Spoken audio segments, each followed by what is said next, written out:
Բարև ձեզ սիրելի հայրենակիցներ, շարունակելով ավանդույթը ես այսօր ձեզ կներկայացնեմ հերթական այս շաբաթվա համար նախատեսված թեմատիկ զրույցը։ Իմ տևական ուսումնասիրությունները այս թեմայի շրջանակներում կարծում եմ, որ ձեզ պետք է հետաքրքիր լինեն հասարական ձեր սեփական կարծիքը ձևավորելու եւ տարբեր գործիչների տեսակետները լսելու ժամանակ նրանց վերաբերյալ նրանց իրական գործունեության շարժառիթների մասին սեփական դատողությունները եւ պատկերացումները ձևավորելու համար։ Այսօրվա թեման վերնագրված է քաղ հասարակությունը, այսինքն ես դիտմամբ եմ կրճատ տարբերակը նշել, ոչ թե քաղաքացիական հասարակություն, այլ քաղ հասարակություն, որովհետև պարզ չի նրանք քաղաքացիական գործունեությամբ են զբաղվում իրականում, թե այլ գործունեությամբ, այդ թվում քաղաքական գործունեությամբ, իսկ հասարակություն բառը դիտմամբ եմ կիսել, ոչ թե հասարակություն իմաստ պահելու, այլ հասարակություն իմաստ պահելով, այսինքն վերնագրված է քաղ հասարակություն։ Այն աշխատանքը, որը ես եմ կատարել եւ այսօր կներկայացնեմ ձեր ուշադրությանը, կարծում եմ, որ նորմալ երկրի պայմաններում պետք է իրականացնել Հայաստանի Հանրապետության ազգային անվտանգության ծառայությունը։ Բայց հիմա էլ ուշ չի, որ եթե նրանք իհարկե գոնե մեկ պահ մտադիր լինեն ծառայելու մեր պետությանը, ազգային անվտանգությանը եւ ժողովրդին, ապա կարող են օգտվել այս ուսումնասիրությունից, դրա արդյունքներից եւ դրա հիման վրա միգուցե կատարեն ավելի խորը իրենց համար ուսումնասիրություն եւ դրանից բխող որոշումներ կայացնեն։ Ինչևէ, ես իմ բաժին աշխատանքը կատարել եմ եւ հիմա կներկայացնեմ ձեր ուշադրությանը։ Մինչեւ հիմնական բովանդակության անցնելը ես ուզում եմ տեղեկացնել, որ այս պահին իմ Facebook-յան էջի ուղիղ եթերից բացի ուղիղ եթերով ինձ հետ զուգահեռ հեռարձակում է իրականացնում 168.am լրատվական կայքը իր YouTube-յան ալիքի միջոցով, ինչպես նաև հետագայում ես շնորհակալությամբ եմ ուզում նշել մի շարք լրատվամիջոցների, որոնք այս տեսանյութերը տարածում են իրենց YouTube-յան հաշիվներով, մասնավորապես հայելի.am, ասեկոս.am, Սիմոնյան Post, Antife.am, Լուսաբան.am, Փաստինֆո.am, ինչպես նաև հայկական երկրորդ հեռուստաալիքին, որը որպես կանոն այս տեսանյութերի հիման վրա պատրաստում է ռեպորտաժներ լրաբերի հիմնական եթերային թողարկման ժամանակ։ Ես ինքս իմ հերթին խնդրում եմ այս պահին եթերը դիտող մեր բարեկամներին հնարավորինս այն տարածել իրենց Facebook-յան էջերում կամ խմբերում, սոցիալական հաշիվներում, ինչը հնարավորություն կտա ավելի շատ մարդու լսել եւ ծանոթանալ ներկայացված նյութին։ Ինչով է պայմանավորված թեմայի արդիականությունը, ես այսօր խոսելու եմ մի քանի հասարակական կազմակերպությունների, նրանց ղեկավարների գործունեության մասին, ներկայացնելով այդ կազմակերպությունների մասին հնարավոր մանրամասն տեղեկություններ, որոնք ինձ հասանելի են դարձել իրենց պաշտոնական կայքերի ուսումնասիրությունների կամ մամուլում տարբեր հրապարակումների հիման վրա։ Խոսքը վերաբերում է առավել մեծ ակտիվություն ցուցաբերած կազմակերպություններին, որոնք հանդես են գալիս քաղաքացիական հասարակության անունից։ Նրանք վերջին շրջանում հատկապես նոր ակտիվություն են դրսևորել, պայմանավորված Իլհամ Ալիևի պահանջներից հետո Հայաստանի նոր սահմանադրության ընդունման անհրաժեշտության հանգամանքով, Հայաստանում հանրաքվե անցկացնելու գաղափարով, այդ թվում իբր թե Եվրամիության անդամակցելու հանրաքվե իրականացնելու նպատակով, ինչու՞մն է կարևոր հասկանալ, թե ովքեր են այդ մարդիկ։ Օրինակ, Վրաստանում աղմուկ հանած օրենքը, որը ընդունվել է եւ հիմա կարծեմ վիճարկում է սահմանադրական դատարանում, ինչ է ասում։ Ասում է, որ հիմնական էությունը, որը կարա վերաբերել լինի նաև այս մարդկանց, այս կազմակերպություններին։ Ասում է, խոսքի ազատության ժամանակաշրջանում դարում ամեն մարդ կարող է կարծիք արտահայտել, այսինքն կարծիք արտահայտելու սահմանափակում չկա, բայց այն կազմակերպությունները կամ այն անհատները, ովքեր ամբողջությամբ կամ մասնակի կամ մեծամասամբ ֆինանսավորվում են արտասահմանյան կազմակերպությունների կողմից, նրանք պարտավոր են հայտնել այդ մասին, այսինքն կազմի մի հատ առանձին ռեեստր,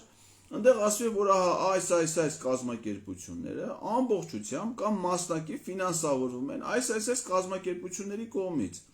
որպեսզի մարդիկ նրանց կարծիքը լսելուց դա չընկալեն որպես օբյեկտիվ կարծիք։ Այսինքն հասկանան, որ այդ կարծիքը կարող է լինի նաև ուղղորդված նրանց ֆինանսավորողների, նրանց դոնորների, նրանց աջակիցների կողմից։ Այսինքն ես հիմա կանցնեմ մեր հիմնական հերոսներին, այսինքն եթե օրինակ Դանիել Իոնիսյանը կարծիքը արտահայտում, նա կարա իր կարծիքը արտահայտի, բայց պիտի բոլորն իմանան, թե այդ մարդը ով է, ոնց է նա ստեղծվել, ոնց է նա ի հայտ եկել նկատի ունեմ հասարակական հարաբերություններում, ով է նրան ֆինանսավորում, ու ինչ կապերի մեջ է, ինչ հարաբերությունների մեջ է, որպեսզի մարդիկ հասկանան, արդյոք դա հայկական իրականությունից, հայ հասարակությունից բխող կարծիք է, թե ուղղորդված կարծիք է, թե թելադրվող կարծիք է։ Եվ ես հիմա ուզում եմ այս ակտիվություն ցուցաբերող գործիչներին, կազմակերպություններին, որոնք չգիտես ինչու ամենուր են, առավել ևս այս իշխանության ժամանակաշրջանում։ Ինչքան հանձնաժողովներ են ստեղծվում, սրանք դրա մեջ հայտնվում են։ Ինչքան քննարկումներ են լինում իշխանությունների կողմից կազմակերպված կամ իրենք են կազմակերպում հրավիրում իշխանության ներկայացուցիչներին, սրանք առաջին շարքերում են։ Հանրային հեռուստաընկերությունում ինչքան հարցազրույցներ կան, սրանք առաջի պլանի վրա են։ Բայց հասկանանք ովքեր են այս մարդիկ եւ ոնց են հայտնվել այս կազմակերպությունները մեր հանրային կյանքում։ Այս ուսումնասիրությունները կատարելուց, այսօրվա թեմատիկ զրույցին պատրաստվելուց ես հանդիպեցի Antifake-ի մի հրապարակման, որտեղ նշված էր, թե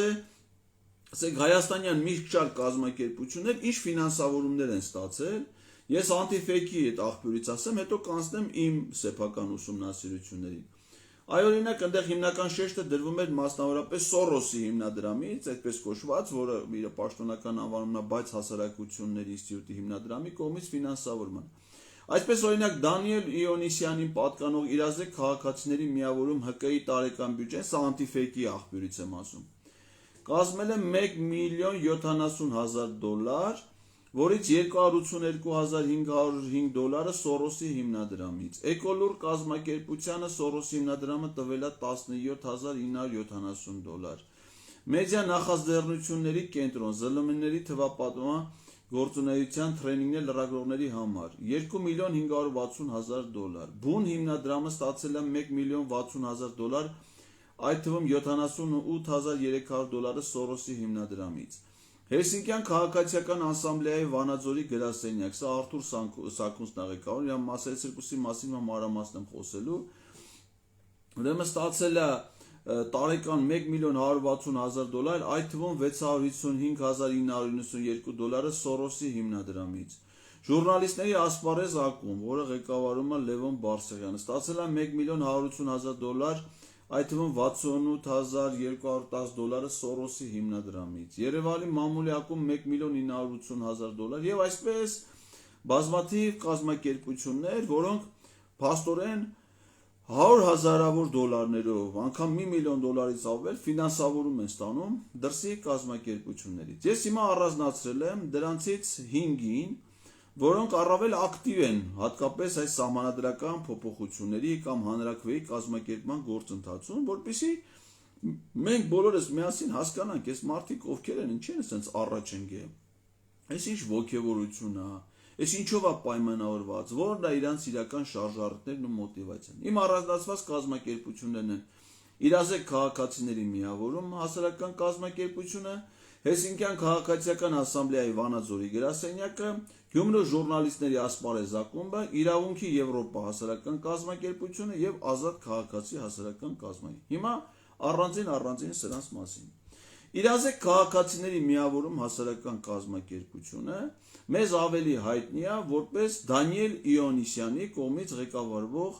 կազմակերպություն։ Նրա պաշտոնը այդ կազմակերպությունում կոչվում է ծրագրերի համակարգող, այսինքն փաստացի ինքն է ղեկավարում այդ կազմակերպությունը։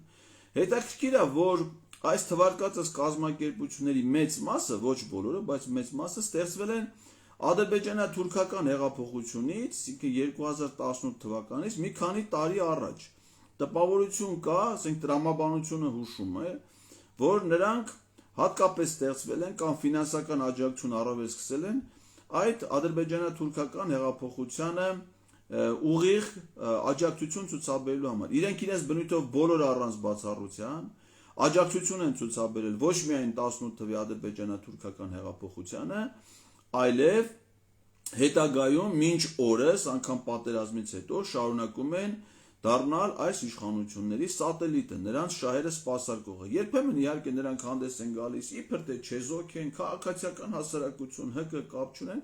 բայց իրականում նրանց գործունեությունը քաղաքականապես մոտիվացված է եւ այդ ՀԿ-ի անվան տակ այս իշխանությունների գործունեության սպասարկումն է։ Այսպիսին է ամենայն դեպս իմ տպավորությունը։ Ուրեմն այս կազմակերպությունը ստեղծվել է 2014 թվականին։ Հիմա օրինակ ասում ենք կազմակերպություն, չէ՞։ Իհարկե մեր հասարակական կազմակերպությունների մասին օրենքն ասում է, որ մի քանի հոգի էլ կարող են ստեղծել հասարակական կազմակերպություն, բայց օրինակ կան կազմակերպություններ, որոնք որ շատ ազդեցիկ են, շատ հեղինակավոր, ասենք ճանաչված են, մեծ թվով անդամներ ունեն իրենց շարքերում, թեկուզ հասարակական կազմակերպություններ են, հեղինակություն ունեն հասարակության մեջ, ճանաչում ունեն եւ այլն։ Սրանք ինչ-որ շատ տարօրինակ, գրեթե ոչ մի անդամ այս կազմակերպությունը չունի։ Իրանց կայքում որ նայում ես, կազմակերպության անդամների մասին ոչ մի տեղեկություն չկա։ Այսինքն այս կազմակերպության կայքը, որը որ բաց է ինտերնետում, գրեք, որոնում տվեք, իրազեկ քաղաքացիների միավորում ՀԿ, պաշտոնական կայք ունեն, մեր մասին, դες բաժին կա, մտնում ես կազմակերպության անդամների մասին ոչ մի տեղեկություն չկա։ Օրինակ, քանի անդամ ունի այդ կազմակերպությունը, արդյոք նրանք միայն Երևանից են, թե մարզերից են այդ կազմակերպությունները, ոչ մի տեղեկություն։ Նշված է միայն մեր թիմը, թե ովքեր են իրենց աշխատակիցները, այսինքն այնտեղ կա մեկը խմբագիր, մեկը լրագրող, մեկը մոնտաժ անող եւ այլն։ Նրանք 12 հոգի են, այսինքն 12 հոգի պլյուս 1 Դանիել Լեոնիսյան, այսինքն ամբողջ կազմակերպությունը կազմված ընդամենը 13 հոգուց, որից 13-ն էլ այդ կազմակերպությունից փող են ստանում, այսինքն ոչ թե իրենք են փող տալի այդ կազմակերպ, այլ իրենք են փող ստանում։ Հասարակական կազմակերպությունների մասին օրենքը ինչ է տրամաբանություն, ասում է, որ այն մարդիկ, ովքեր ունեն մասնագիտական, տարիքային, նախասիրություններով պայմանավորված, ինչ-որ ընդհանրություններ, հետաքրքրություններ կարող են ստեղծել հասարակական կազմակերպություններ եւ միասին ներկայացնել իրենց շահեր։ Բայց իրենց կազմակերպությունը, օրինակ, նրանք պետքա վճարեն անդամավճար, վճարեն մուտքավճար այդ կազմակերպությանը։ Իհարկե կազմակերպությունը արգելված չի, որ տարբեր աղբյուրներից նաեւ ֆինանսավորում ստանա, բայց հիմնականում այդ կազմակերպությունները պետք է ինքնաբավ լինեն։ Օրինակ ես Հայաստանի որսորդների եւ ձկնորսների միություն հասարակական կազմակերպության անդամ եմ։ Մենք այդ կազմակերպությունը ոչ մի միջազգային դոնոր չունի, այսինքն Սորոսի հիմնադրամը այդ կազմակերպությանը փող չի տալի։ Այդ կազմակերպությունը գործում է իր անդամների,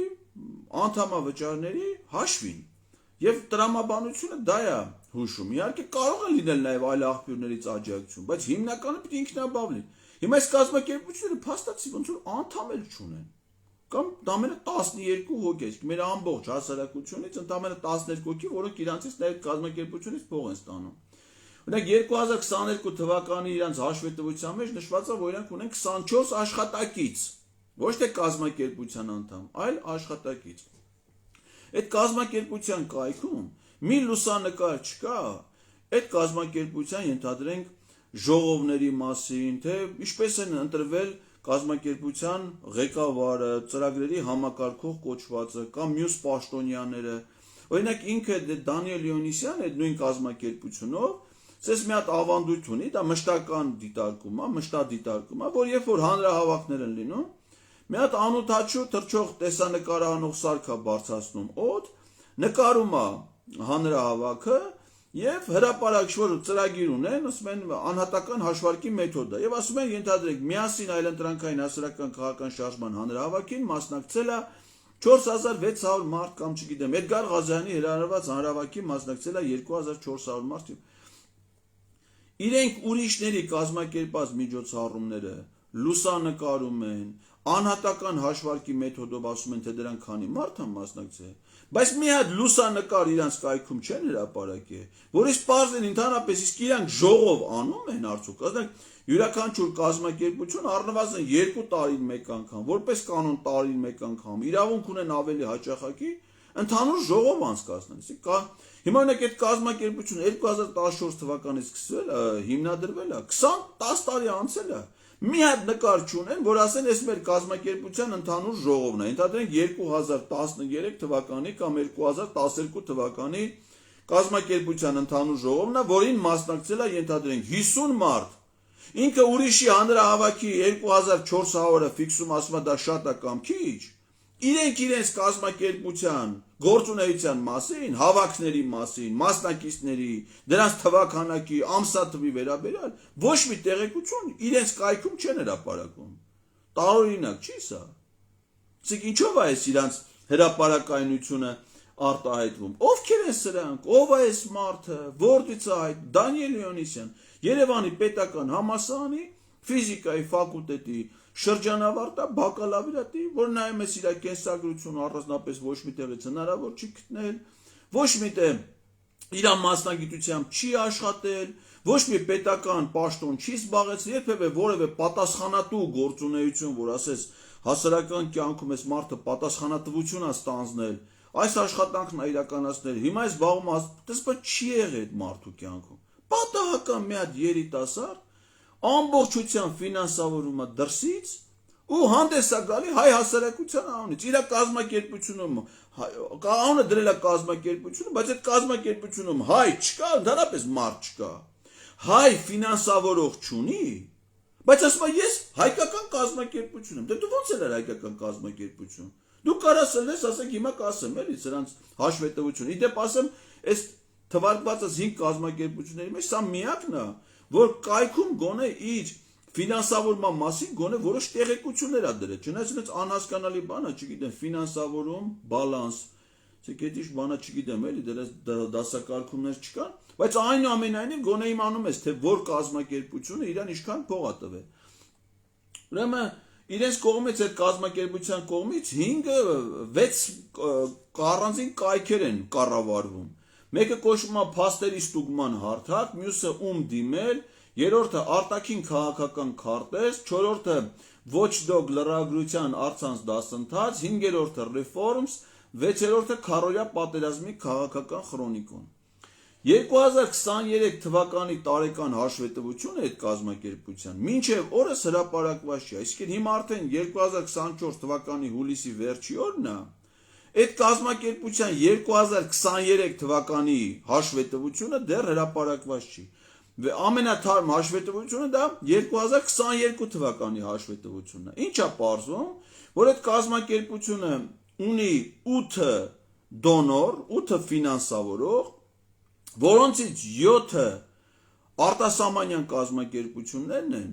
մեկն է, որը որպես Երևանի հայաստանյան կազմակերպությունն նշված Oxygen հիմնադրամ, այդ էլ մտա այդ հիմնադրամի կայքը նայեցի, պարզվեց, որ այդ հիմնադրամը ինքն է ամբողջությամբ ֆինանսավորում արտասահմանյան այլ կազմակերպություն։ Այսինքն փաստացի կարող ենք ասել, որ Դանիել Լեոնիսյանի ղեկավարած իրազեկ քաղաքացիների միավորում հասարակական կազմակերպությունը հայաստանյան ֆինանսավորում չունի։ Այսինքն նրա ֆինանսավորողն են, օրինակ Ազատության տուն, Վաշինգտոն, 22 թվի ֆինանսավորումն եմ ասում, $70,087, Միջազգային հանրապետական ինստիտուտ, Վաշինգտոն, $3,982, Ժողովրդավարության ազգային հիմնադրամ, Վաշինգտոն, $191,750, Բաց հասարակության հիմնադրամներ, այդ Սորոսն է,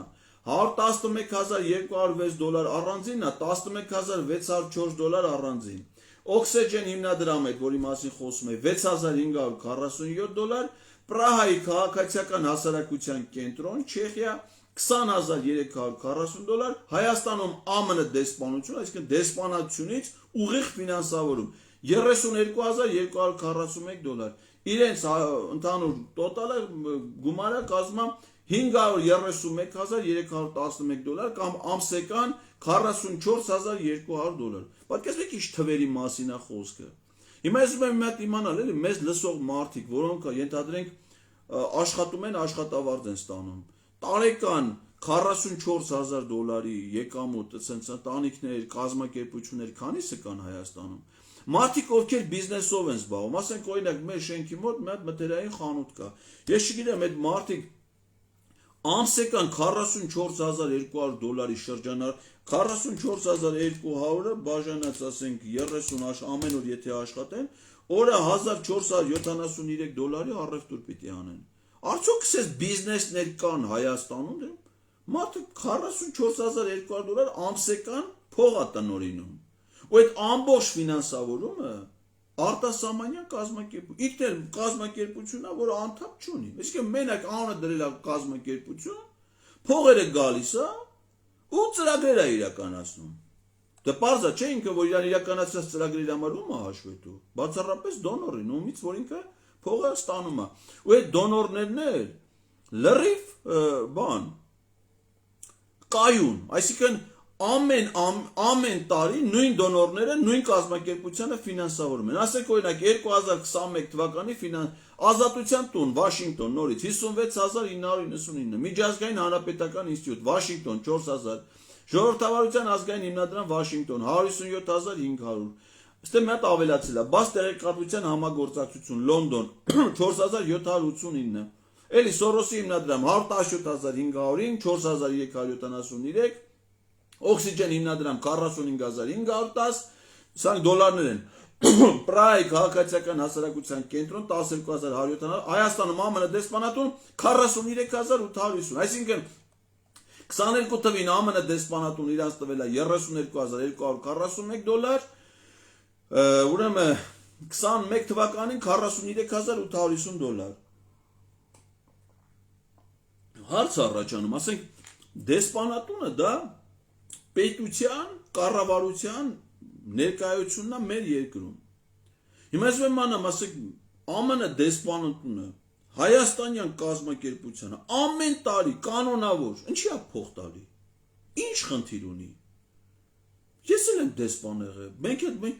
պատկերացնում ենք մեր դեսպանատունը լեհական ոչ մի կազմակերպության փող չի տվել։ Դեսպան ես չեմ հիշում, որ ունես չէ՞ որ մի անգամ ասենք մի հատ գրանտային ծրագիր ներկայացնեն մարդեր, մասնակցել են մրցույթի, շահել են։ Եթե կանոնավոր է ամեն տարի, նշանակում է դա արդեն ուրիշ բան է, դա էլ տենդեր չի, դա էլ մրցույթ չի։ Ասենք ոնց կարող է նույն կազմակերպությունը Սորոսի հիմնադրամից ամեն տարի փող ստանա։ Հնարավոր չի, չէ՞ որ դա արդեն մրցույթով չի, էլի։ Դա կոռուպցիայի ակնհայտ դրսևորում է, այսինքն ընտրել են իրանց համար մարդկանց, որոնց պարբերաբար փող են տալի։ Իպաշ չէ մարդիկ այդ փողը որ վերցնում են ու շահերով պիտի առաջնորդվեն։ Իմիջիայլոց 2015 թվականին այդ կազմակերպության առաջին հաշվետվության մեջ իրանց ներողությունը ծասերը դրամով է գրած։ Ժողովրդավարության եվրոպական հիմնադրամ Բրյուսել 2,333,000 դրամ եւ ժողովրդավարության ազգային հիմնադրամ այդ իրաց մշտական դոնորներ, այսինքն մի հատ ամերիկյան մի հատ կազմակերպությունից, երկու հատ կազմակերպությունից առանձին են փող ստանում։ Մի հատ էլ Երևանում ԱՄՆ դեսպանությունից առանձին ու ամեն տարի 16 թվականին ժողովրդավարության եվրոպական հիմնադրամ արդեն դոլարով 2213, բաց հասարակությունների ինստիտուտ հիմնադրամ 11430, ժողովրդավարության ազգային հիմնադրամ Վաշինգտոն 52960, ընդհանուր 66590։ Այսինքն Սորոսի հիմնադրամը առաջին անգամ որ իրանց փողը տվել ընդամենը 11430, իսկ 21 թվին արդեն 117505 դոլար։ Միանգամից չափաբաժինները կտրուկ ավելացել, կտրուկ մեծացել է։ Ու այս մարդը տնօրինում է այս փողերը, ինքնուրույն իր ու դուս է գալիս ես հայ հասարակության կարծիք եմ ներկայացնում։ Այդ դու ո՞նց է կարաս հայ հասարակության կարծիք ներկայացնես։ Եթե դու ամիսը 45000 դոլար դրսից փող ես տանում եւ այդ դրսի փողից բացի դու ուրիշ ոչ մի ֆինանսավորում չունես, ու կազմակերպության, իրանց ֆինանսական հաշվետվության մեջ անդամավճարը 0 դրամ է։ Այսինքն ոչ մի կազմակերպության անդամավճար չի մուծել։ Ոչ մի հայկական կազմակերպություն, ասենք թեկուզ հայկական բիզնես լինի,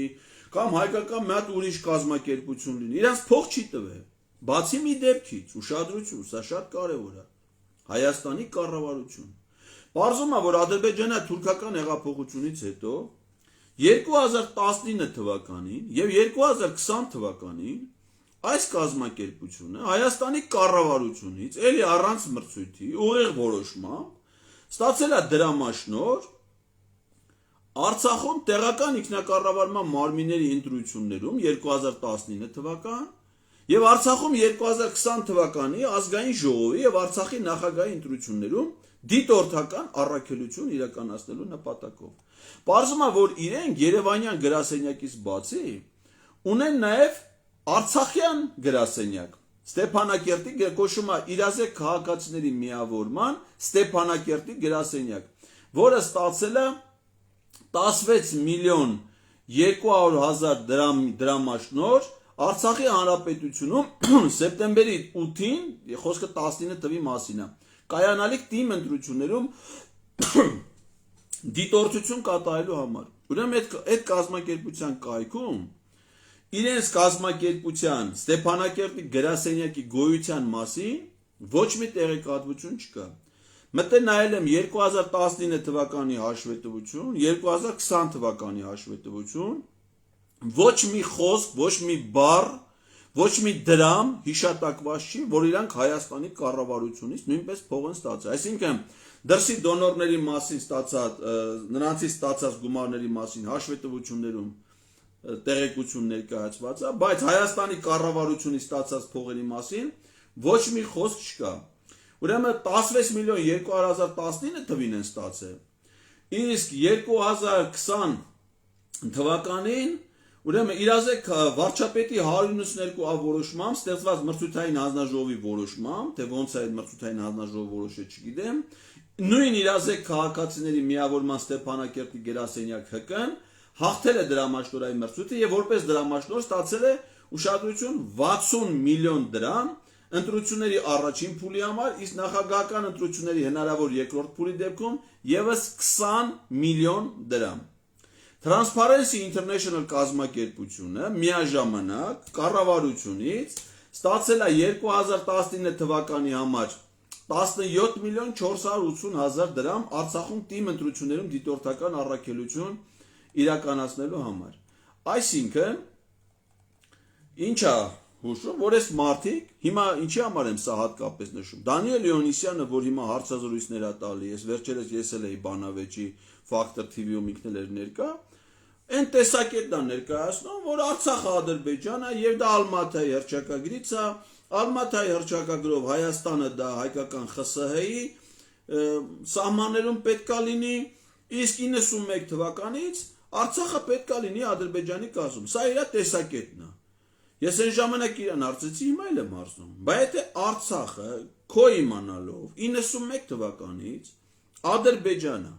ես ուզում եմ իմանամ 19 թվին, 20 թվին Հայաստանի կառավարությունից դու փող ես վերցրել, որ գնաս Ադրբեջանի տարածքում ընտրություններ վերահսկես, դիտորդական առաքելություն իրականացնես, մի ընտրություն, որը որ Ադրբեջանի իշխանությունը չի ճանաչում, որի այդ իշխանությունները համարում է ապօրին կազմավորում, սեպարատիստական ռեժիմ, բայց դու գնացել ես այդ հանցանքին, մասնակից ես ել է, բայց եթե մասնակից ես ել է, այդ ընտրությունների արդյունքում ձևավորված Արցախի ազգային ժողովի նախագահը եթե Բաքվի բանտում է, Արցախի նախագահը, որ ընտրվել է այդ ընտրությունների արդյունքում Բաքվի բանտում է, դու ինչի ես Երևանի փողոցներում։ Ուրեմն դու էլ պիտի լինես Բաքվի բանտում։ Բայց տրամաբանությունը էդ է, չէ՞ ուշում, բայց դու դիտորդն ես ել, գնացել ես դիտորդական առաքելություն ես իրականացրել։ Բայց ոչ ֆինանսական հաշվետվություն ես ներկայացնում դրա վերաբերյալ, ոչ էլ տեղեկություն ես դնում կայքում դրա մասին, այսինքն այդ փողը դու ոնց ստացար, ինչի վրա ծախսեցի։ Հիմա էլ ասում ես այդ Արցախը ապօրինյա է, հանձնվում է Ադրբեջանին, ու պաշտպանում ես Հայաստանի իշխանությունների դիրքորոշումը, այն կառավարության դիրքորոշումը, ումից որ դու ստացել ես ֆինանսավորում,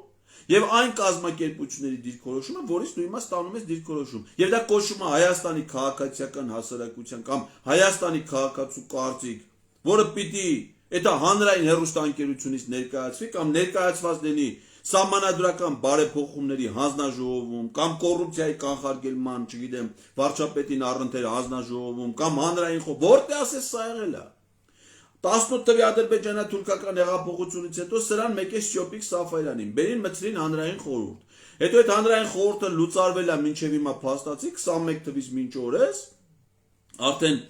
3 տարի է, 21, 22, 23, 3 տարի։ Սա ընդհանրապես ոչ ձեն անում, ոչ ասում են այդ հանրային խորհուրդը ուր է, ինչի վերացավ։ Ինչ հանձնաժողով մեր երկրում ստեղծում է, Դանիել Լեոնիսյանը մեջն է, կառավարությունում ինչ քննարկում ելում է, այդ չեմ ասում, որ ինքն է կազմակերպում։ Ոնց էլ կոչվում, ժողովրդավարության, ուրեմն հայկական ֆորում։ 3 անգամ ժողովրդավարության ֆորում են կազմացել, իրանք մեկ է Freedom House-ը, Նիկոլ Փաշինյանը ներկա եղել, բացման խոսք ասել, ԱՄՆ դեսպան, Եվրամիության դեսպան, մի շարք երկրների փակ կլուբ է, իրանք նույն մարկանցով, հեսա խոսեմ ովքեր են մյուսները։ Առանց ընդդիմության, առանց լրատվամիջոցով, անդել են ժողովրդավարություն, ընդդիմությունից մարդ չկա։ Իշխանական այդ հկներից բացի ուրիշ ոչ մեկ ընդե գոյություն չունի։ Մենակ իրանք են, բայց ֆորումը կոչվում է ժողովրդավարության ֆորում։ Իրա կազմակերպած միջոցառումներից է։ Արցախում ուրեմն 44 օրյա պատերազմի ժամանակ սա անհասկանալի հանգամանքներում հայտնվել էր Արցախում։ Հետո ինքը ասել էր, որ ինչ-որ Արցախի նախագահն է իրան հրավիրել։ Ուզում եմ հասկանամ, պատերազմի օրոք երկրում ռազմական դրություն է եւ Հայաստանում եւ Արցախում։ Դանիել Լեոնիսյանը գնացել է Արցախ, որ ինչ է, ով է ինքը։ Զինվորական չի, կամավորական չի, լրագրող չի։ Ով է ինքը։ Գնացել է անտիս տեղեկություններ է հրապարակում, ինչեր է ասում։ Եվ քույրներ գնացել իր, հիշում եք, ես մամուլից եմ հիշում, հիմա ժամանակս չերիքես դա էլ մանալ, բայց ինչքան որ հիշում եմ, նրա քրոջը Արցախի ազգային անվտանգության ծառայությունը ձերբակալել էր, տեսախցիկի մեջ հայտնաբերվել էին շատ կասկածելի լուսանկարներ, այդ թվում Արցախի նախագահական շենքի պատի հաստությունը, հետո Երևանից ցույցում էին տվել, որ այդ աղջկան ազատ արձակեն, որտեղից լուսանկարներ էին հրապարակում, ադրբեջանցիները խոցում էին այդ թիրախներ, դա այդ որպես թիրախ էին դիտում։ Սա գնաց է հայտնվել Արցախում։ Հիմա ասենք, որ նայում եմ, դա չեմ ասում որպես տեսակետ, որ դա տենց է, բայց խորը կասկած ունեմ, ասիկ սա ինչ գործ ուներ Արցախում դիտորդական առաքելություն իրականացնելու։ Հիմա արդեն այդ պատերազմից անմիջապես առաջ, այսինքն 20 թվականի մայիսին ա եղել Արցախում այդ անգարնան են եղել, ուրեմն նախագահ եւ ազգային ժողովի ընտրությունները, որոնք միաժամանակ է կազմակերպում։ Պարզա չէ, որ այդ դիտորդության անվան տակ նա ստանում է տեղեկություններ, ասենք օրինակ ընտրողների թվականակի վերաբերյալ, ծննդյան թվերով, ամսաթվերով, հասցեներով ըստ բնակավայրերի։ Պատկերացնում ես, ասենք, այդ տեղեկությունը ինքը փոխանցի են դոնորներին, ով իրան ֆինանսավորում է Հայաստանի կառավարությունից բացի։ Իսկ այդ տեղեկությունը Ադրբեջանում հայտնվելու համար ասենք ժամեր է պետք։ Որ Արցախում քանի մարդ է ապրում, դե պարզա չէ ընտրություններին ով որ գնացել է, ստորագրել է, դիտորդը կարա չէ ծանոթանա ընտրական բոլոր փաստաթղթերին։ Այդ թվում եւ ընտրողների փաստացի թվականակի վերաբերյալ։ Այսինքն թշնամին 20 թվից առաջ կարա շատ հանգիստ, ես չգիտեմ իր այդ ինֆորմացիան մշակվել է, փոխանցվել է, ենթադրում եմ հաշվառելով իր կարգավիճակը։ Պատերազմից առաջ ըստ գյուղերի Ադրբեջանը կարա տեղեկություններ ուներ, թե Արցախի որ գյուղում, որ քաղաքում քանի մարդ ապրում, քանիսն է կին, քանիսը տղամարդ, որ տարիքի։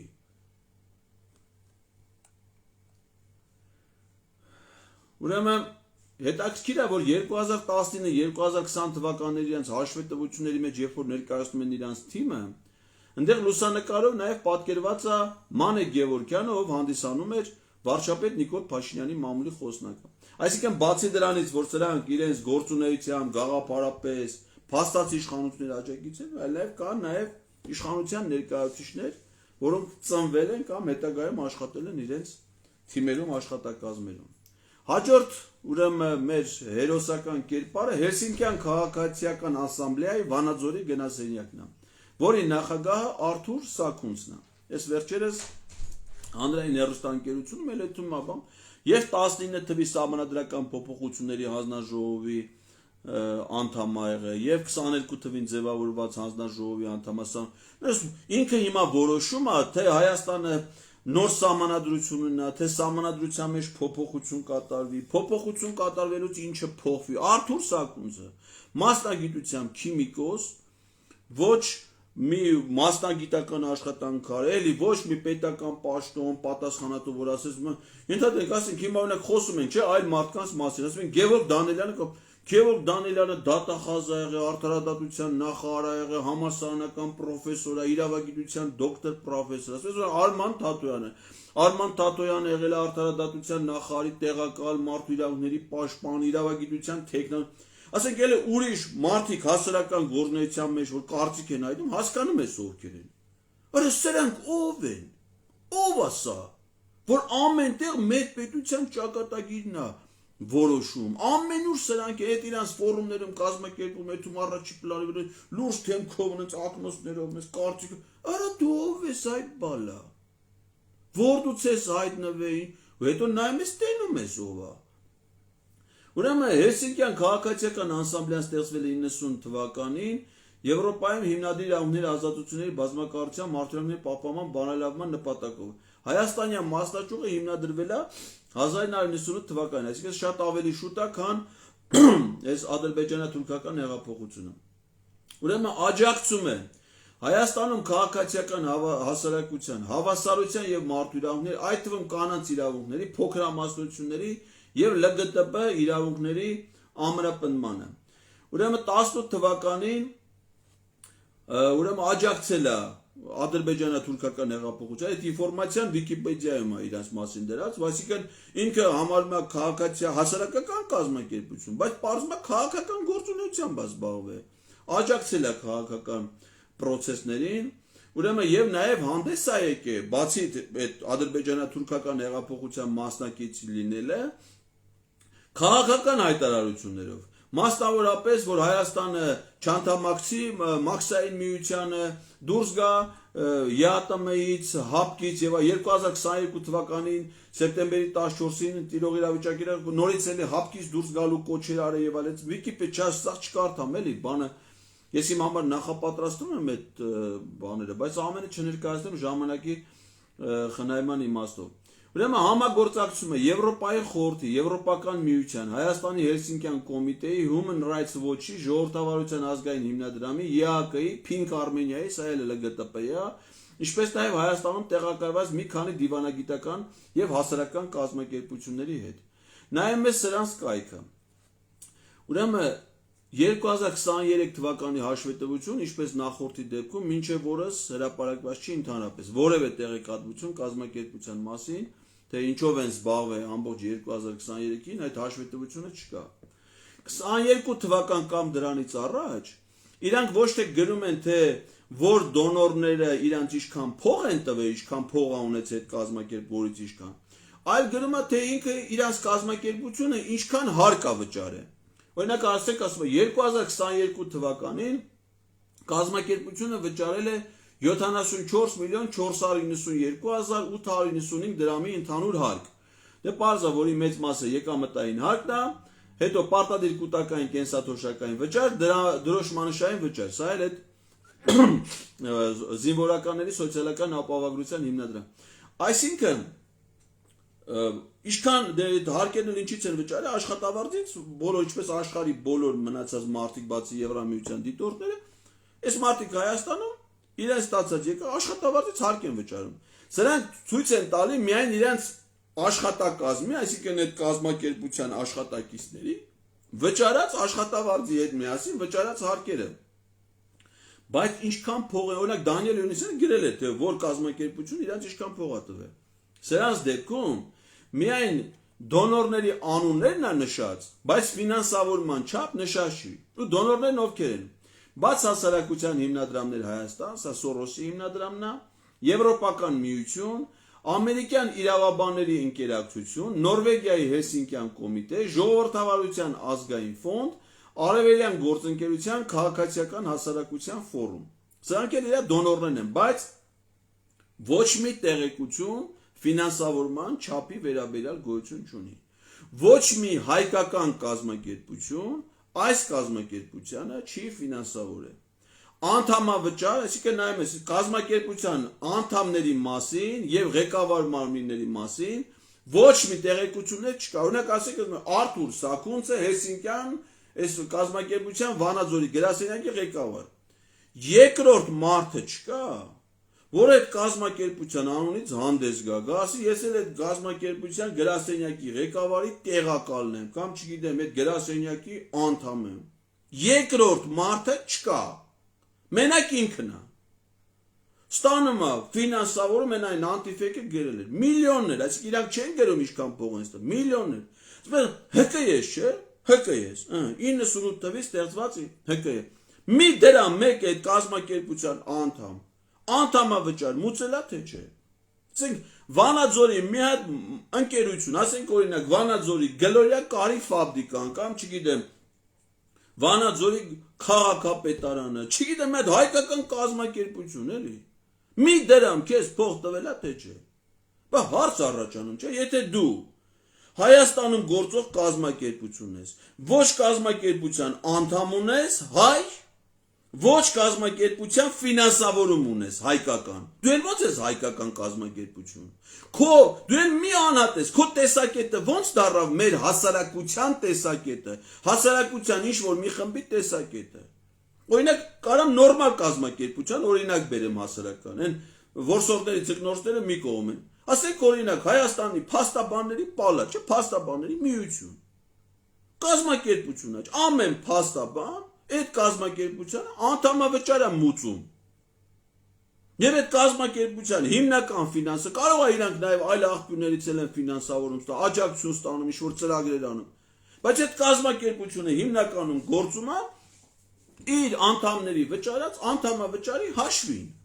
Ես օրինակ եղել եմ Հայաստանի համայնքների ֆինանսիստների միավորում, տենց էր կոչվում։ Շատ շուտ ստեղծված կազմակերպություններ, կարծում եմ 98 այդ թվականներին։ Հիմա դադարեցրել եմ իմ անդամակցությունը այդ կազմակերպությանը, բայց ժամանակի երբ որ կառավարությունում է աշխատում, տեղական ինքնակառավարման ծրագրերով է, այդ կազմակերպության անդամներ էին հիմնականում համայնքի ղեկավարներ, համայնքի ղեկավարի այդ աշխատակազմի ղեկավարներ, ֆինանսական հարցերով զբաղվող պատասխանատուներ, ասենք բազմաթիվ քաղաքների, գյուղերի ֆինանսական բաժինների պետեր, ՀԿ-ի, ասենք փորձագետներ, ես ասենք որպես տեղական ինքնակառավարման հարցերով զբաղվող փորձագետ այդ կազմակերպության անդամ եմ։ Հիշում եմ, պարտաճանաչ տարին 3000 դրամ էր, եթե չեմ սխալվում։ Անդամ եմ, տարեկան 3000 դրամ, ես հիշում եմ, այսօրվա պես։ Դնում փոխանցում էի որպես կազմակերպության անդամավճար։ Այդ կազմակերպությունը գրում էր, ասում էր, ես մարդիկ էլ անդամավճար չեն մուծել։ Այսինքն այդ կազմակերպության անդամների ցանկը շատ հստակ էր, սաղս գիտեինք ովքեր են այդ կազմակերպության, ով անդամավճարը մուծե, ով չի մուծե։ Կազմակերպությունով նիստ էին կանում, կազմակերպության նախագահ էին ընտրում, վարչություն էին ընտրում։ Սրանց կազմակերպությունների դեպքում տենց ինֆորմացիա չկա։ Իրանց կայքում մի հատ նկար չկա, որ ասես եղել է այդ Հելսինկյան, ինչ է կոչվում, քաղաքացիական ասամբլեայի Վանաձորի գրասենյակ ՀԿ-ի ընդհանուր ժողով, որ նայես այդ դահլիճում ենթադրենք կլինի մի 100 մարդ, այդ կազմակերպության անդամ են, քվեարկեն, որոշում կայացնեն, անդամավը չկա այդպես բան։ Մի հատ սակունց ու միլիոնավոր դոլարների, չգիտեմ, դրամների ֆինանսավորում, աշխատակաց, որոնք ծրագրեր են իրականացնում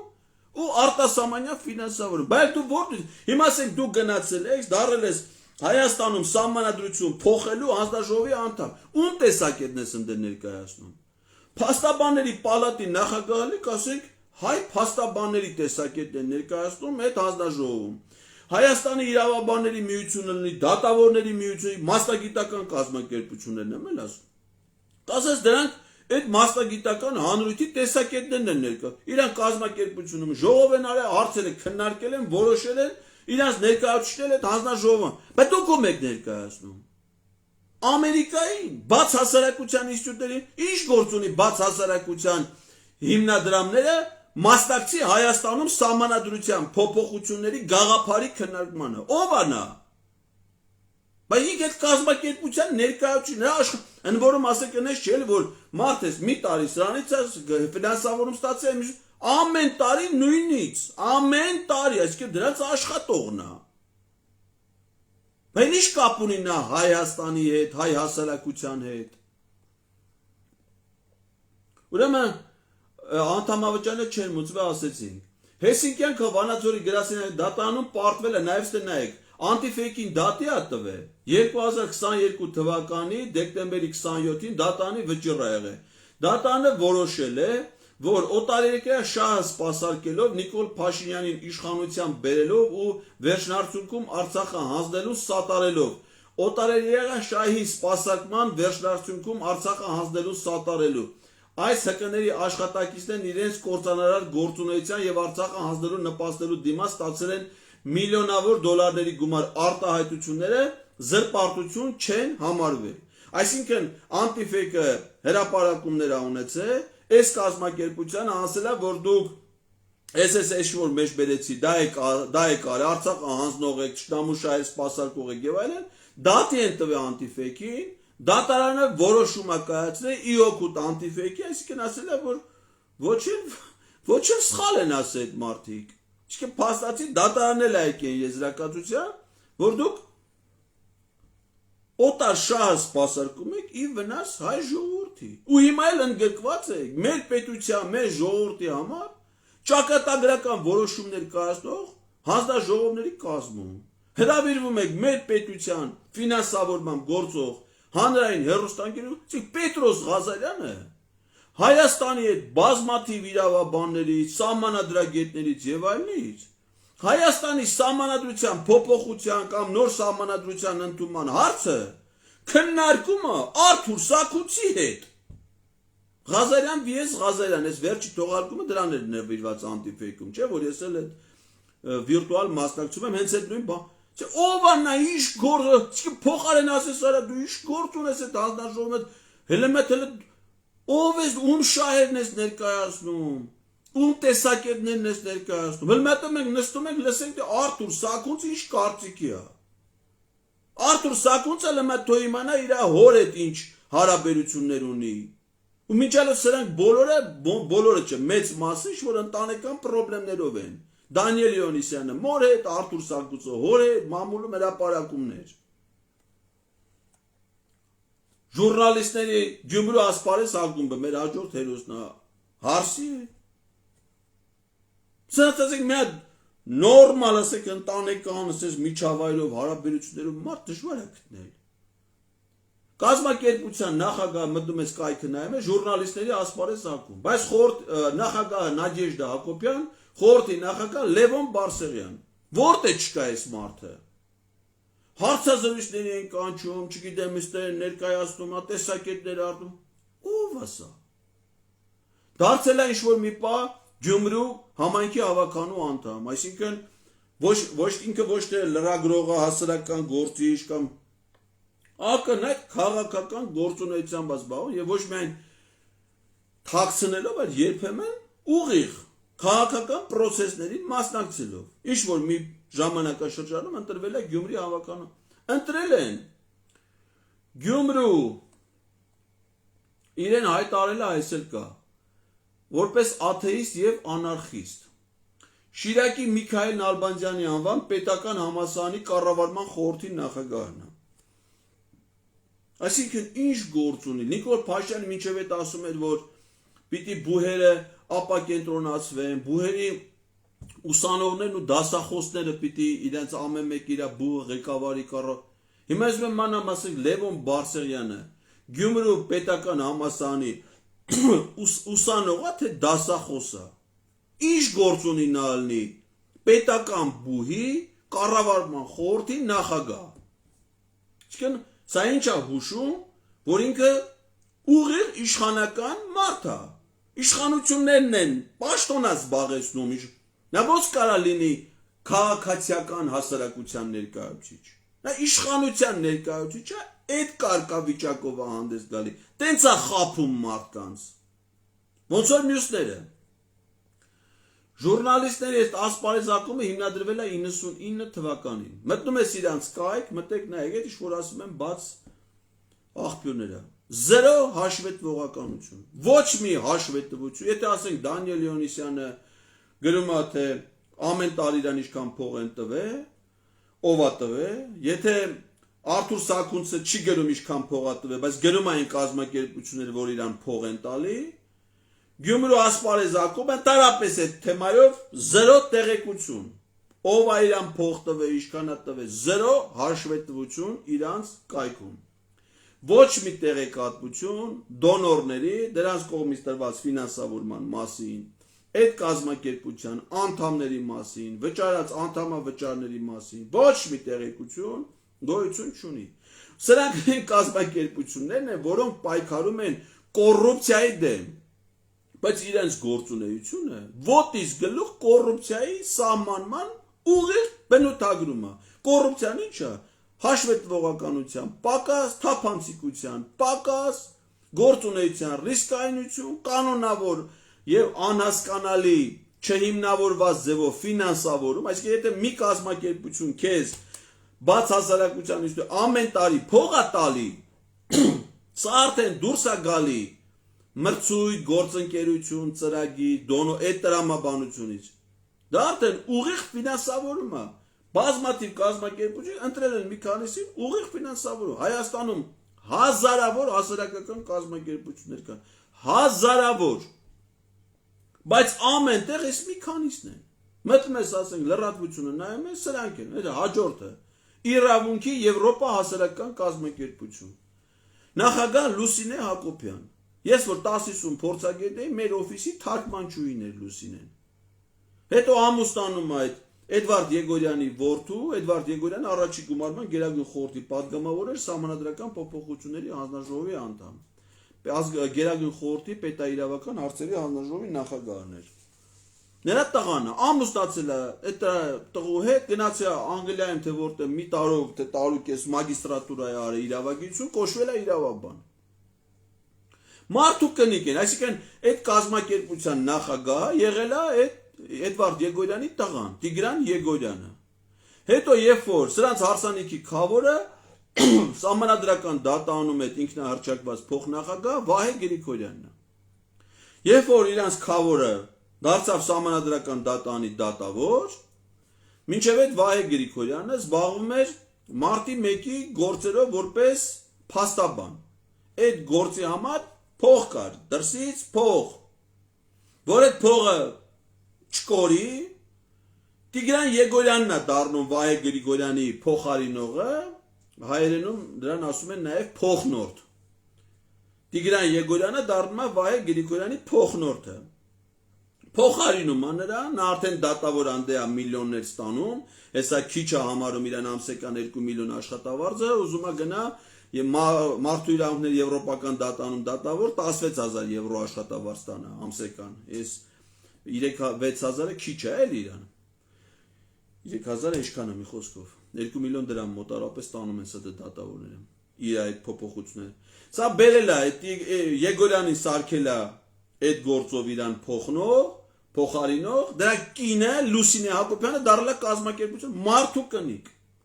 Կազմակերպության անդամների մասին տեղեկություն, իրանց կայքում գրա կազմակերպությունը ունի 6 անդամ, որից մեկը Լուսինե Հակոբյանն է, մեկը Տիգրան Եգորյանը, այսինքն մարդու կնիկ կազմակերպության 2 անդամն են, եւս 4 հոգի կազմակերպության անդամ ունեն։ Խորհուրդը կազմված է 4 հոգուց, որից մեկը Տիգրան Եգորյանն է։ Այն իրեկն էլ այն 6 հոգանոց կազմակերպություն, հասկանում եք։ Այդ 6 հոգը հիմա իրանք մարդու կնիկ, Սահմանադրական փոփոխություն, մեկը Տիգրան Եգորյանը Սահմանադրական փոփոխությունների խորհրդի, այդ հանձնաժողովում այդ Սահմանադրական բարեփոխումների խորհրդի անդամ է, ոնց որ այդ նույն Սաքունցը, ոնց որ Իոնիսյանը ինքն էլ է այդ հանձնաժողովում։ Իսկ ինքն էլ արդեն Սահմանադրական փոփոխությունների հանձնաժողովի անդամ է։ Այդ հանձնաժողովի անդամները ըստ որոշ տեղեկությունների Պաուլ Հարիկյանը նույնիսկ հանցագործության մասին հաղորդում է ներկայացրել, ուրեմն դատախազություն։ Այնտեղ ոնց այդ պետքա ճշտեմ էլի, խնդրում եմ որպես ճշտված տեղեկություն մի ընդունենք, բայց ամենայն հավանականությամբ դա տենց է։ Հանձնաժողովի անդամները ամսական 1 միլիոն դրամ մոտարապես աշխատավարձ է ստանում։ Այդ թվում այդ Լուսինեն, եթե ինքը հանձնաժողովի անդամ է։ Հասկանում եք ինչ 6 հոգանոց կազմակերպություն է ստեղծել մարդու կնիկ։ Ու ամենտեղ իրանք կան։ Ու ինչ է պարզում։ 0 տեղեկատվություն ֆինանսավորման վերաբերյալ։ Մտեք այդ իրավունքի Եվրոպա միավորում հասարակական կազմակերպություն։ Ոչ մի հաշվետվություն չկա։ Այդ թվում ֆինանսական։ Հրապարակումներ բաժնում 4 տեսանյութ է դրած, որից մեկում Լուսինե Հակոբյանն է, մյուսում Տիգրան Եգորյանն է, մարդը, մյուսում իրենց քավորն է։ Այսինքն 4-ից 3-ը իրանց ընտանիքի մասին է։ Ու 3-ն էլ խոսում են Հռոմի ստատուտի մասին, որը ընդունեցին Պուտինին ձերբակալելու այդ Հագայի միջազգային քրեական դատարանի որոշումից մի քանի օր հետո 4 հրապարակումից 3-ը իրանք են։ Ուրեմն այդ Վահե Գրիգորյանի սահմանադրական դատարան տեղափոխվելուց հետո Սահմանադրական դատարան այցելում Հայաստանում Նիդերլանդների դեսպանը, այնտեղ 2 այց եմ ես ֆիքսը մինչև այս ծրագիրը, ու սկսում են ծրագիր, կոչվում է Խորհրդատվական աջակցություն Հայաստանի Հանրապետության Սահմանադրական դատարանին։ Այսինքն մեր տասիսի օֆիսի թարգմանչուհի Լուսոն խորհրդատվություն է տրամադրում Սահմանադրական դատարանին, իր քավորին դատավոր Վահե Գրիգորյանի եւ մյուսներին,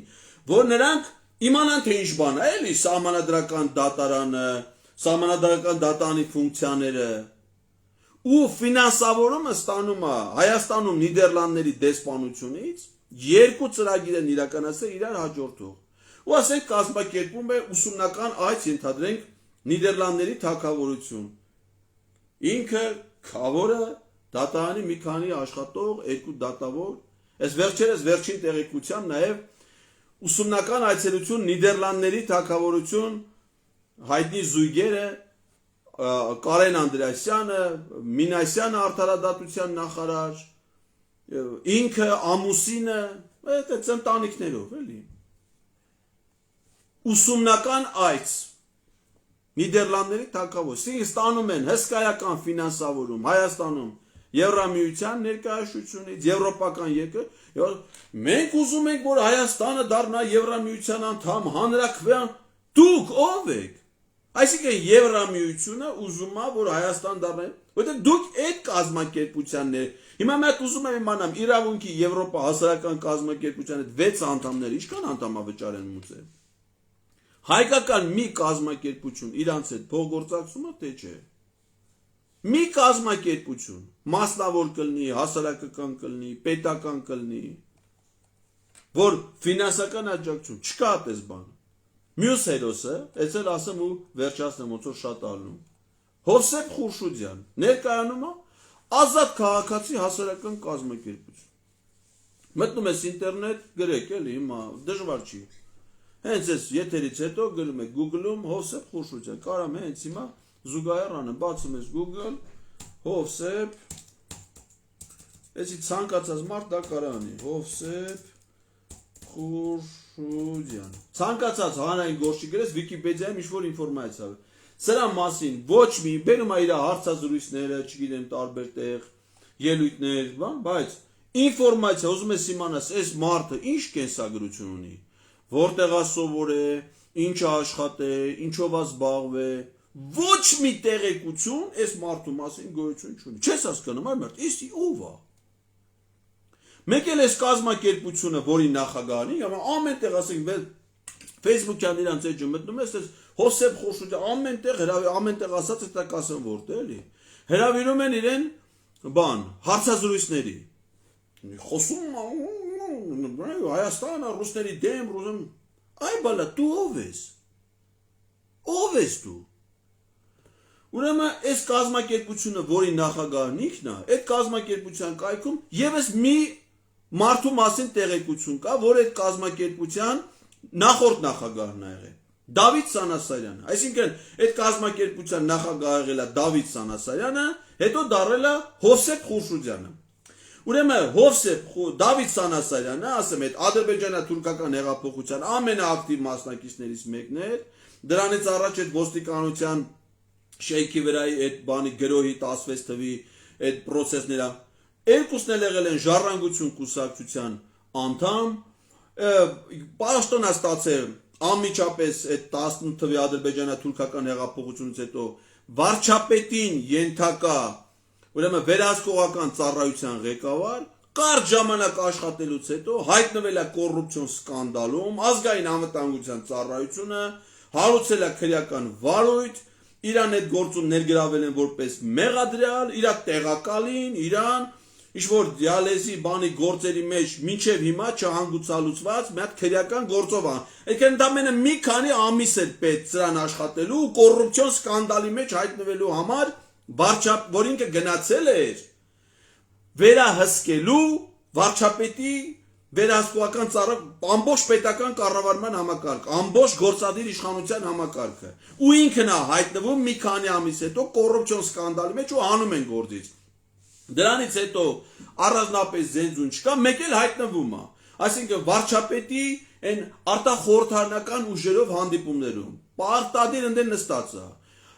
44 օրյա պատերազմի քննիչ հանձնաժողովում նստած է Դավիթ Սանասարյանը, ով է։ Ոչ պատերազմի մասնագետ է, ոչ զորահրամանատար է, ոչ կորպուսի հրամանատար է, ոչ զինված ուժերի շտաբի պետն է եղել, ոչ տեղակալն է եղել, ոչ ռազմական փորձագետ է, բայց այդ հանձնաժողովում նստած է։ Ընտրությունների մասնակցել է 21 թվին, ինչ-որ մատ կուսակցություններ ստեղծել, անհասկանալի։ Էսի եղել է Հովսեփ Խուրշուդյան, հիմա Հովսեփ Խուրշուդյանն է։ Կազմակերպության նախագահներից բացի այդ կազմակերպության որևէ անդամի վերաբերյալ տեղեկություն իրանց կազմակերպության կայքում չկա։ Facebook-ում Հովսեփ Խուրշուդյանի հարցազրույցներից ու իրան մասնակցության միջոցառումներից բացի իրանց էջում ուրիշ ոչ մի տեղեկատվություն չկա։ Երկրորդ մարդը չկա այդ անունը կազմակերպություն է, ինքը հանդես է գալիս որպես հայաստանյան ՀԿ։ Այսինքն ներկայացնում է հայ հասարակության տեսակետը, ում իրա։ Օրինակ ես էլ եմ, չէ, հիմա խոսում եմ, ես չեմ ասում, ես այս ինչ կուսակցության նախագահն եմ կամ այս ինչ ՀԿ-ի նախագահ, ասում եմ ես անհատ եմ, Էդգար Ղազարյանն եմ, նստել եմ այս ուսումնասիրությունները, արել եմ, ձեզ ներկայացնում եմ։ Ինքը ասում է ես ՀԿ-ի եմ։ Մենք ներկայացնում ենք ազատ քաղաքացի հասարակական կազմակերպությունը, որտեղ իրանից բացի մարդ չկա եւ իր գործունեության մասին զերո տեղեկատվություն։ Հասցեն ասեմ էլի ձեզ։ Կազմակերպությունը ստեղծվել է 2012 թվականին, այսինքն ադրբեջանա-թուրքական հեղափոխությունից մի քանի տարի առաջ, հասցեն Կոմիտասի պողոտա 5A շենք, բնակարան 13։ Բնակարան։ Կերի լավա չի գրել, ասենք պատվալ էլի, գարաժ։ Կազմակերպության, մի նկար չկա այդ կազմակերպության ընդհանուր ժողովի, դրա մասնակիցների, քվեարկուածի, ով է իրան ընտրել քվեարկության պահը, մատ լուսանկարել էր Դանիել Յոնիսյանը, մատ դրոն թրծներ, նկարեին ազատ քաղաքացի ՀԿ-ի ընդհանուր ժողովը։ Իրականացում է մի շարք ծրագրեր, որի մասին ոչ մի ֆինանսական տեղեկություն չկա։ Բայց Հովսեփ Խուրշուդյանը 2016 թվականի հոկտեմբերի 15-ից 19-ը ճանաչողական այցով եղել է Ստամբուլում։ Ուղևորությունը ֆինանսավորել է Թուրքիա-Հայաստան ճանապարհորդական դրամաշնորհը։ Այդ ուղևորությունից հետո Հովսեփ Խուրշուդյանը երկնում է, մեջբերում է։ Ժողովուրդները չեն կարող թշնամին լինել միմյանց նկատմամբ։ Միակ թշնամին, որը մենք ունենք, դա մեր մեջ է, մեր ուղեղում, սուտը, տգիտությունը, գոռոզությունը եւ այլատիացությունը։ Մենք պետք է սկսենք շփվել, ավելի լավ ճանաչել միմյանց, նկատի ունի իրանք ու թուրքերը, նվազեցնել լարվածությունը մեր ժողովուրդների միջև, քննարկել եւ լուծել մեր միջև գոյություն ունեցող խնդիրները, ինչպես անում են քաղաքակիրթ մարդիկ։ Սա իր կարծիքն է թուրքերի հետ հարաբերություններում։ Իսկ եթե դուք նայեք իր վերջին մի քանի հարցազրույցները, կտեսնեք թե ինքը ոնց ասում, թե օրինակ ոնց են ռուսները մեր թշնամիները։ Եվ հիմա հարց առաջանում, ով է քեզ ասել, որ դու գնաս, ասես որ թուրքերը մեր բարեկամներն են, ռուսները մեր թշնամիները։ Եթե դու լինեիր մի կազմակերպություն, որը կազմված լիներ 1000 անդամից, ամեն մեկը վճարած լիներ 1000 դրամի անդամավճար տարեկան, եւ քեզ ընտրածն էին այդ կազմակերպության նախագահ, կմտածեինք, որ դու այդ 1000 մարդու տեսակետն ես արտահայտում, որովհետեւ իրանք այդ կազմակերպությանը փող են տվել։ Բայց եթե դու զերո տեղեկատվություն ես դրել քո կազմակերպության կայքում ֆինանսավորման, դոնորների մասին, զրո հաշվետվություն ես դրել քո ֆինանսական դրության մասին, բայց դու միշտ հայտնվում ես այնտեղ, որտեղ հայտնվում է նույն Դանիել Յոնիսյանը, նույն Արթուր Սակունցը, նույն Լուսինե Հակոբյանը, նույն Տիգրան Եգորյանը, նույն չգիտեմ մյուսները, Արման Բաբաջանյանը, չգիտեմ Հոպլոն, մյուսները, Արդեն պարզ է դու ով ես եւ դուք ով եք։ Սրանց հետ միասին կա նաեւ կուսակցություններ, չէ՞, ժողովրդավարական ուժերի դաշինք, որոնք հիմա Հանրապետություն կուսակցություն, էցի հոպլոնը, հանուն հանրապետություն կուսակցություն, սա Արման Բաբաջանյանը, եվրոպական կուսակցություն, դա Խզմալյանն է եւ քրիստոնյա ժողովրդավարական կուսակցություն, սա էլ Շիրինյանն է։ Ուրեմն սրանք միասին 2021 թվականի ընտրություններին բոլոր այս 4 քաղաքական ուժերը միասին հավաքել են 60410 ձայն, որը պատիվ ունեմ խմբակցության քվեից պակասա մոտ 6000 ձայնով, դրանք ստացել են 66650 ձայն։ Պատիվ ունեմը շեմը չի հաղթահարել խորհրդարան անցնելու։ Իրանք խորհրդարան են անցել իրավունքի ուժով, որպես երրորդ քաղաքական ուժ մտնի խորհրդարան։ Բոլորը միասին 60000 ձայն են, բայց ներկայանում են որպես քաղաքական ուժեր, քաղաքական ու սրանք սաղ միասին են։ Ինչ են իրանից ներկայացնում, ասածս ամփոփելով ասեմ, որ ստեղծվել է սիրելի հայրենակիցներ, մի հատ կոնցեռն, տնտեսագիտության մեջ կոնցեռնը սահմանվում է որպես տարբեր ոլորտների կազմակերպությունների մոնոպոլ միավորում, հակամենաշնորհային միավորում, որի նպատակը այդ կազմակերպությունների փոխադարձ աջակցությամբ, փոխլրացման սկզբունքով տարբեր շուկաների վրա վերահսկողություն հաստատել։ Սա տնտեսագիտական սահմանումն է։ Քաղաքականության մեջ սրանք ստեղծել են այս կոնցեռնը, այս կոնգլոմերատը, որտեղ դու հանդես են գալիս տարբեր անուններով, այսինքն ասում եմ, գիտես ինչ, մենք մի տեղից ֆինանսավորվող, մի հստակ նպատակ շատ սպասարկող կառույցներ, կազմակերպություններ գոյություն են, դոնորները տալիս են փող, ասում են այդ դուք այս 4-ը կամ 5-ը կամ չգիտեմ ինչ, հանդես եկեք որպես կուսակցություն, մտքում դուք կուսակցություն եք, որ ասենք եթե ընտրությունն լինի, ՀԿ-ները չեն կարող մասնակցեն ընտրություն, որ դուք մասնակցեք ընտրություններին, տեղական կլինի, համապետական կլինի, կամ որ քաղաքական հայտարարություններ ԶԼՄ-ները չեն կարող, դուք կար, դա համար դուք գործեք, որ իբր բան եք, կուսակցություն եք։ Այս մի քանիսը դուք ձեր անունը դրեք ՀԿ, իբր թե դուք էլ հասարակական կազմակերպություն եք, որտեղ տեղեր կա, որ կուսակցությունը չի կարող հայտարարություն անի, ՀԿ-ն կարող անի, էլ իբր քաղաքացիական հասարակություն, ասենք օրինակ եթե սահմանադրության Ալիևի պահանջով դի նոր սահմանադրությունն, խոդը միայն չեն կարող կուսակցություններ լինեն, ընդդեմ պիտի լինեն նաև ՀԿ-ներ։ Այ դուք համ կուսակցություն ստեղծեք, համ ՀԿ, որ մենք ձեզ սաղիդ բերենք այդ հանձնաժողովի մեջ դնենք, ի մեկը իբր կուսակցություն ա եկե, մեկը ՀԿ ա եկե, մեկը այսպես լինի։ Բայց բոլորը միտեղ լինեք։ Դրա մեջ կան նաև լրատվամիջոցներ։ Ասենք օրինակ շատ հայտնի լրատվամիջոցներ, որոնք ունեն կայքեր, յութուբյան ալիքներ, տաղավարներ։ Ու գիտեք ոնց է ալնում, ասենք օրինակ մի հատ երևույթի վերաբերյալ իրենց լրագրողներից մեկը մի թամ հարցում անում կամ ՀԿ-ներից մեկը տեղեկություն է տարածում, հետո իրենց այս կոնգլոմերատի, այս կոնցեռնի լրագրողներից մեկը գնում է այդ քաղաքական իրենց կազմի մեջ մտնող քաղաքական ուժերից մեկից հարցազրույց է վերցնում, հետո այդ հարցազրույցը դարձնում են քաղաքական հայտարարություն, որը տարածում են իրենց զանգվածային լրատվամիջոցները։ Ու այս ամեն ինչը հստակ ֆինանսավորվում է նույն աղբյուրներից եւ բացառապես օտար աղբյուրներից։ Այսինքն դուք որևէ մեկը, եթե այսուհետ կլսեք տեսակետ, որը արտահայտում է Դանիել Իոնիսյանը, Արթուր Սաքունցը, Հովսեփ Խուրշուդյանը, Լուսինե Հակոբյանը, նրա ամուսինը, չգիտեմ, այդ Արման Բաբաջանյանը, չգիտեմ, իրանք իրաց նաև գործ են ընդունում, օրինակ Արման Բաբաջյանի կուսակցությունը, առաջին AM լրատվականը, չգիտեմ, փորձագետ, հայ, կոնցեռնի մեջ կան նաև փորձագետներ, որոնք իբր այս կազմակերպությունների անդամ չեն, իրենք կուսակցությունը, իրենք փորձագետներ են, իրենք հրավիրվում են հմենք որպես փորձագետ, բայց այդ փորձագետ կոչված է այդ Արման Բաբաջյանի լրատվականով որպես լրագրող է նաև աշխատում, Իոնիսյանի մոտ աշխատում է, Էմյուսի մոտ աշխատում են իրենք,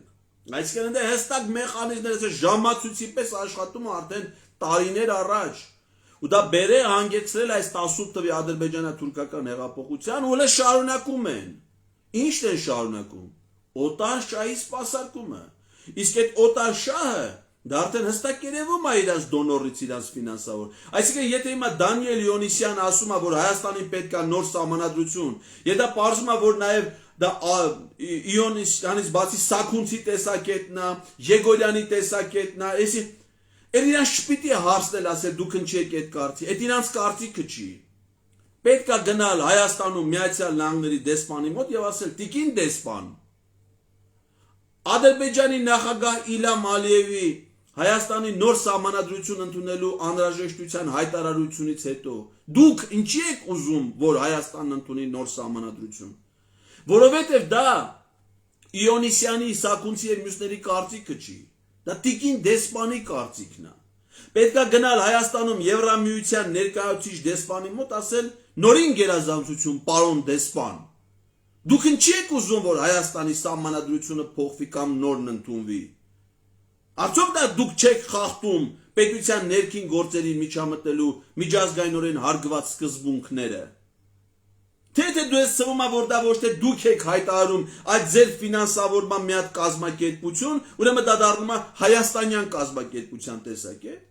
Այդ կազմակերպություններից ոչ մեկը հայաստանյան կազմակերպություն չեն կարող համարվել։ Ֆորմալ գրանցումը Հայաստանի ռեզիդենտ կազմակերպություն լինելը բավարար չի նրանց հայաստանյան կազմակերպություն համարել։ Եթե նրանք ոչ Հայաստանից անդամներ ունեն, ոչ Հայաստանից ֆինանսավորում, ինչպես կարող են նրանք հայ հասարակության տեսակետ ներկայացնել։ Եթե նրանք անհատներ են մի քանի հոգի մատների վրա հաշված, որոնք ստանում են շատ որոշակի կայուն, պարբերական ֆինանսավորում, շատ հստակ եւ որոշակի աղբյուրներից, ուրեմն նրանք այդ աղբյուրների, այդ ուժերի, այդ իշխանությունների, այդ կազմակերպությունների տեսակետը ներկայացնող են։ Եվ այնքան անազնիվ են խաբեբա ու խարդախ, որ դա անում են քաղաքական կուսակցությունների, հասարակական կազմակերպությունների, փորձագետների անվան տակ, խաբելով հայ հասարակությանը։ Ես հուսով եմ, որ գոնե այս եթերը լսելուց հետո մեր հասարակության մեջ խաբվողներ քիչ կլինեն եւ նրանց տեսակետը լսելուց կհասկանան, որ դա ամենևին հայաստանյան հայ հասարակության, անգամ դրա ամենափոքր խմբի տեսակետները չեն հանդիսանում։ Այդ տեսակետները ոչ միայն պետք է մերժել, այլ դրանք դիտել իբրև վտանգ, սպառնալիք մեր պետությանը եւ նրա անվտանգությանը։ Շնորհակալություն ուշադրության համար։